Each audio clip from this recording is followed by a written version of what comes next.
Hello everyone.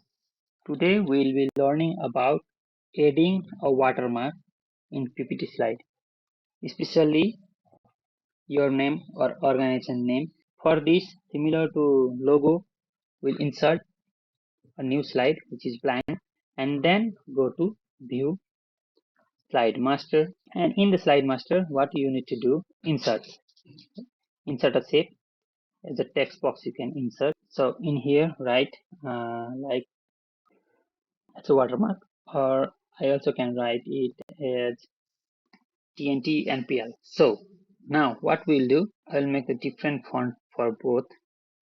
This one I will go with this way. For this I will go with this font. Okay, these two font we can, any font you can use. Just to make difference, I'm showing two fonts. This is opaque, right? If you write something here, then it will hamper your presentation. So need to make some transparency in it. So for this one, go to Shape Format and go to Word Art Styles, and in here this one. Okay, let's do same for both. Okay, this is something like transparent, but it is not transparent yet. So to make it transparent, right click in here, then go to Format Shape. Okay, then in here this is shape option, right?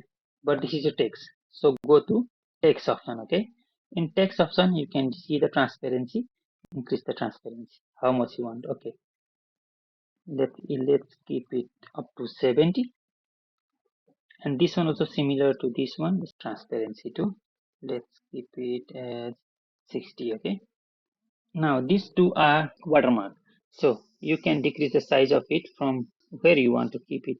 Like let's keep it here, or TNT NPL, anything you can do. You can increase this one size also from here, or decrease the size. Okay, anything you can do. Then it's done. Then close the master view, add a new slide. Look, in every slide it is shown, right?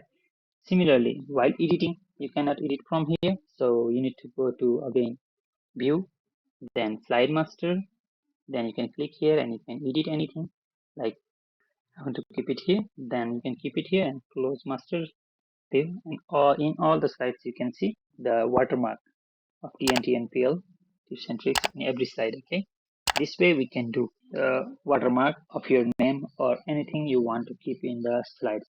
See you again in next tips and tricks.